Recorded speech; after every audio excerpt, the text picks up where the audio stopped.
predchádzajúcich parlamentných volieb.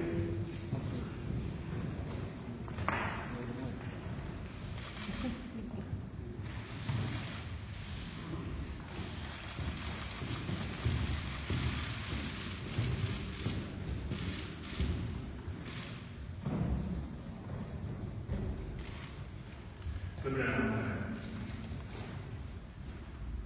Pozval som vás, aby som vás informoval, ako budem postupovať po sobotnejších parlamentných voľbách. Myslím, že nikto nebude tvrdiť, že nebol výsledkami volieb prekvapený. Máme tu iné výsledky, než ich predpokladala tiež väčšina samotných politických strán. Máme tu hneď niekoľko nových politických strán parlamentu. A budeme mať v parlamente aj radikálny politický extrémizmus. Celkovo v sobotu voliči rozhodli tak, že vznikla komplikovaná situácia. Je tu viacero deliacich čiar medzi zvolenými politickými stranami. Niektoré nie je možné prekonať, ani by to nebolo správne. A niektoré nebude jednoduché prekonať, hoci to bude zrejme nevyhnutné.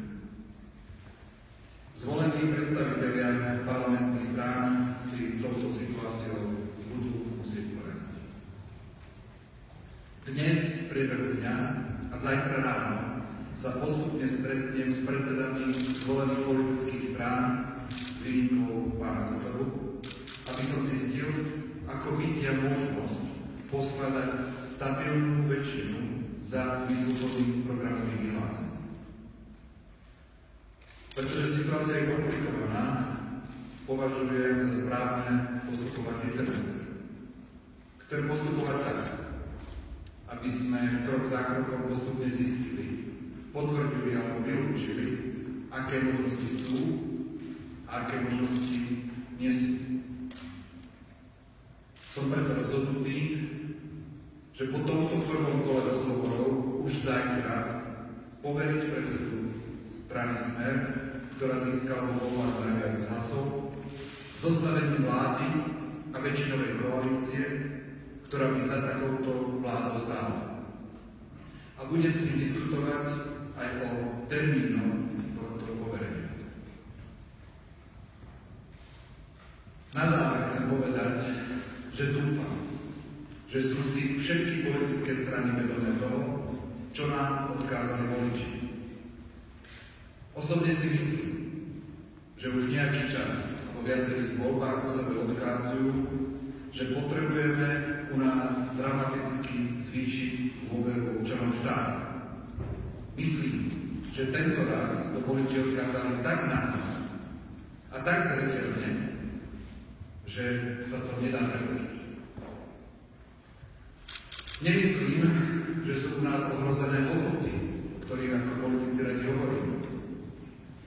Ľudia čakali na jar, že očakávajú, že tieto hodnoty prinesú konkrétne výsledky pre ich každodenný život.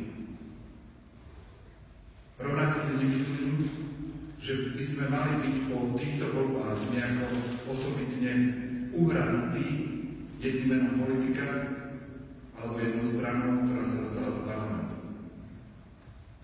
To, čo potrebujeme, je vláda, ale aj opozícia, ktoré presvedčia ľudí, že nemusia chodiť voľbám čoraz viac iba protestovať.